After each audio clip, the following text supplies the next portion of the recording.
Hello everyone, welcome back to the channel Passionate About Physics. If you have not subscribed to this channel yet, please do subscribe and watch these videos. In this particular video, I am going to explain what is the force acting on moving charges. So before we discuss in detail about this force acting on moving charge, so let us go back to the discovery of Oersted, where the interconnection between electricity and magnetism was discovered. So what Oersted had discovered, I have explained you in the previous lecture that when a magnetic compass needle was brought near the current carrying conductor, the magnetic compass needle was deflected. So which confirmed that establishment of magnetic field happened because of the presence of current carrying coils, which means that moving charges or current carrying coils can establish magnetic field. But before this discovery, it was thought that the magnetic fields can only be produced by permanent magnets. But after Oersted's discovery, it is now the thoughts have been changed that even in addition to permanent magnets, current carrying conductors as well as moving charges can also establish magnetic field. So if magnetic field is established by the moving charges or current carrying conductors, in turn the magnetic field will exert a force which is called as magnetic force on these moving charges or current carrying conductors.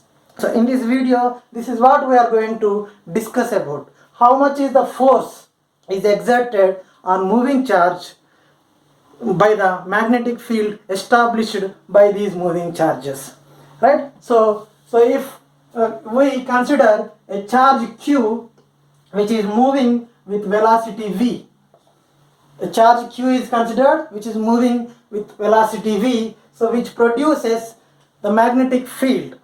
So if that is the magnetic field b, this magnetic field will exert a magnetic force in turn on the moving charge. So if Fm is the magnetic force exerted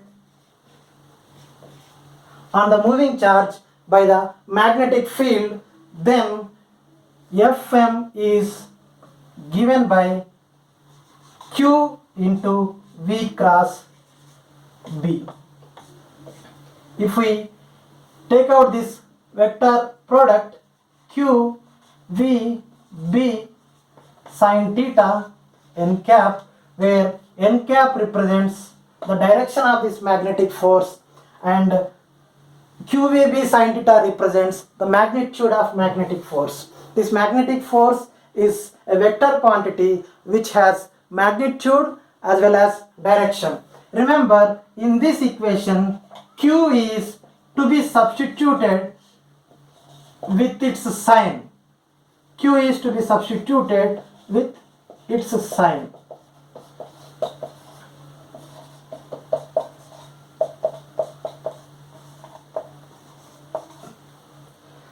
So this is the equation representing the magnetic force acting on moving charge by the magnetic field. So now we will see what is the magnitude of this magnetic force acting on moving charge and what is the direction of that magnetic force acting on this moving charge, one after the other.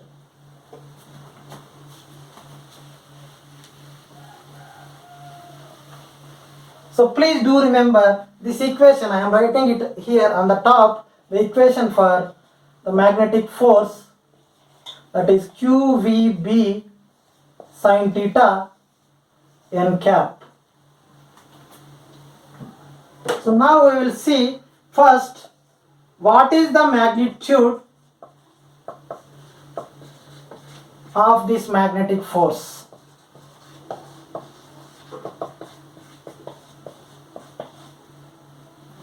What is the magnitude of this magnetic force? So for finding this magnitude of magnetic force, first let us look at this equation where Fm equal to QVB sin theta n cap, I have already told you that the magnitude of this magnetic force acting on this moving charge is QVB sin theta, is the magnitude of this magnetic force acting on this moving charge. Now let us discuss some special cases by which the magnitude of this magnetic force can change. So these are the special cases. For example, if V is equal to 0, which means the charged particle is at rest. The charged particle is at rest and it is not moving. Then what will happen if the charged particle is at rest, which is not in motion? Then in that case, the magnitude of this force will become 0. That means there is no magnetic force acting on a particle at rest.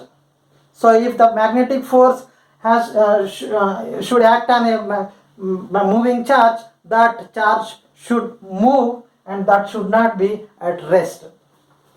And the second case possibility is if the magnetic field is 0, which means that again there is no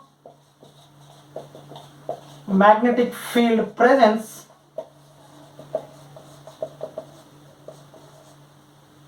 In this case also, you will find that the magnetic force acting on moving charges will be again 0. The magnetic force is acting on the moving charge is again 0 if there is no magnetic field present. And the third case will be, the third one is if the charge of the particle is 0, which means that particle is neutral. If the particle is neutral, what happens? What is the force acting on this neutral charge which is moving? So in that case also, if you can observe this equation, the Fm, the magnetic force, will be again 0. There is no force acting on the neutral particle which is moving in magnetic field. The fourth possible case will be if theta equal to 0 or 180 degrees. What is theta? Theta is angle between velocity of the particle and magnetic field. The angle between V and B, where theta is the angle between V and B. If theta is equal to 0 or 180 degrees, that means in the expression, if you see this, QVB sin 0 or QVB sin 180, both will become 0, which means there is no magnetic force acting on the moving charged particle if the angle between velocity and the magnetic field direction is 0 or 180 degrees. So till now what we have seen, we have calculated the magnitude of the magnetic force acting on the charge in different cases. The first case was if the charged particle is at rest, there is no magnetic force acting on the charge. The second case was if there is no magnetic field present, there is no magnetic force acting on the charge. And the third case, if the particle is neutral in nature, if it is not a charged particle, then the magnetic force acting on a neutral particle will be again 0. And in the fourth case, we have seen that if the angle between velocity of the particle and magnetic field is equal to either 0 or 180 degrees, in that case also the magnetic force acting on the charge is vanished. So this and there is another possibility also that we can discuss, but in this case, if theta is 90 degrees, what is theta? The angle between velocity of particle and magnetic field. If theta is 90 degrees, what will happen to the magnetic force? It will be QVB sin 90. Sin 90 is equal to 1 and we will get QVB. Remember, this is the maximum force that can be exerted on a moving charged particle by the magnetic field. When this force is acting on the moving charged particle, only when the angle between velocity of particle and magnetic field is equal to the 90 degrees. So this is the maximum, this is also called as the maximum force exerted on charged particle.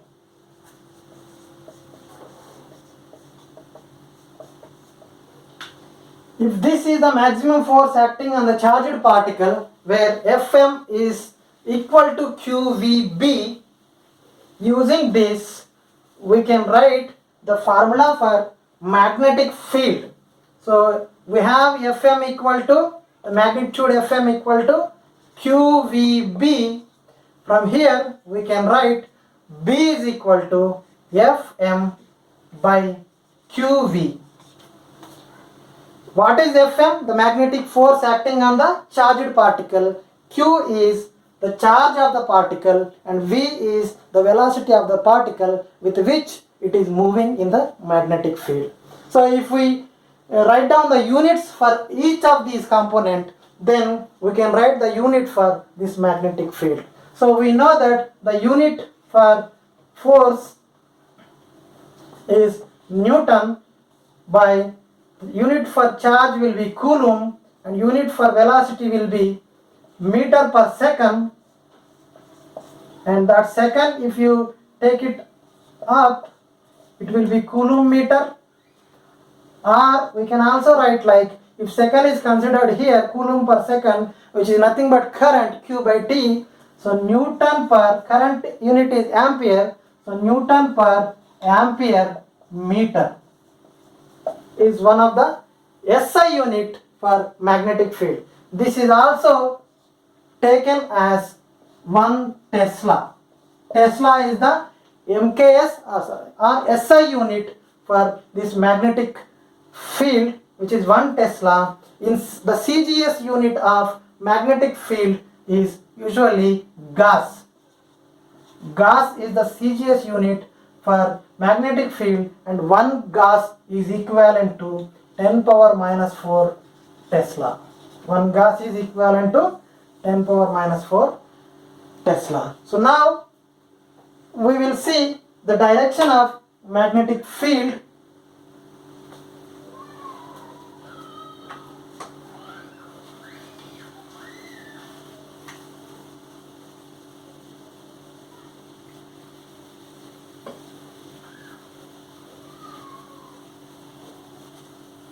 So till now we have only seen what is the magnitude of magnetic force acting on a moving particle. Now we will see the direction of this magnetic force acting on a charged particle which is moving in magnetic field. So for that, again we are considering this equation. As I said in the beginning of this lecture, the Q is to be substituted with its sign. Whether it is positive charge or negative charge, it has to be considered, because based on the type of charge, the direction of the force will change.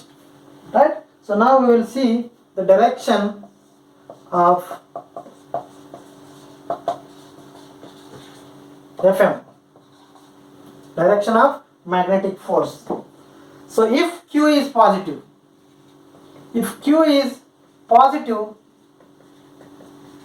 then what will happen is the direction of Fm is along the direction of V cross B, along the direction of V cross B. Instead, if Q is negative, then the magnetic force direction is in the opposite direction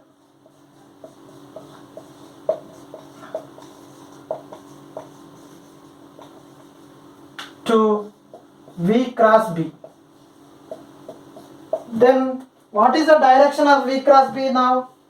From the vector cross product rule, V cross B direction is perpendicular to both vectors of these, V and B. The direction of V cross B is always perpendicular to velocity as well as magnetic field. So which means that the force acting on the charged particle which is moving in a magnetic field is always perpendicular to the velocity as well as magnetic field. It is always perpendicular to the velocity as well as magnetic field, and Fm is along the direction of V cross B if Q is positive, and if Q is negative, the magnetic force is in the opposite direction to the V cross B. Now we will see what is the direction of V cross B, because we are saying that Fm is along V cross B for a Q positive and Fm is opposite to V cross B if Q is negative. Then what is the direction of V cross B? Then only we can say that Fm direction is this way or that way, right? So for that we can use two kinds of rules. One is left hand, Fleming's left hand rule, and the other one is Fleming's right hand thumb rule. So first we will use Fleming's left hand rule to predict the direction of magnetic force acting on the moving charge.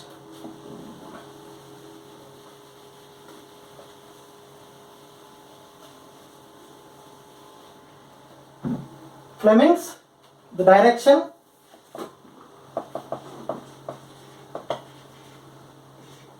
of Fm using Fleming's left hand rule.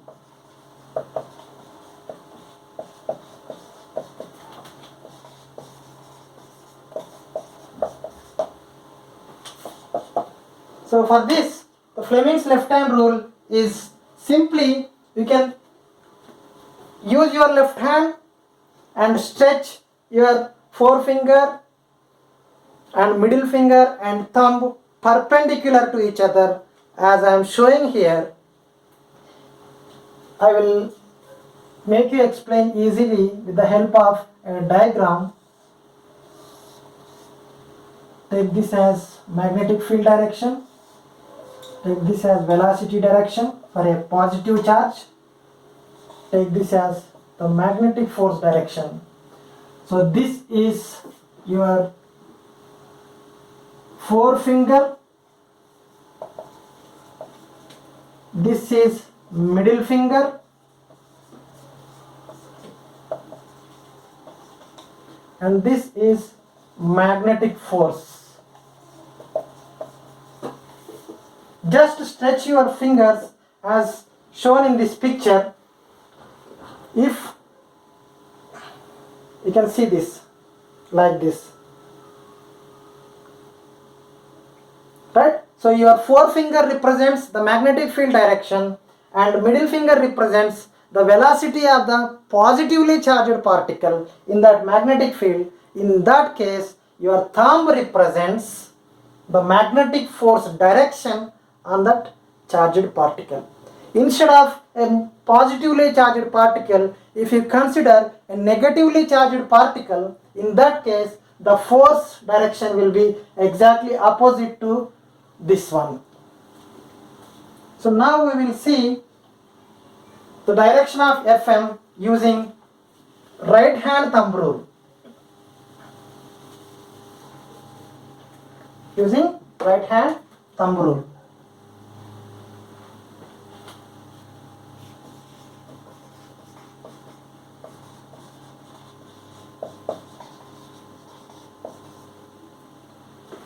For this, what we have to do is just use your right hand and wrap your fingers around the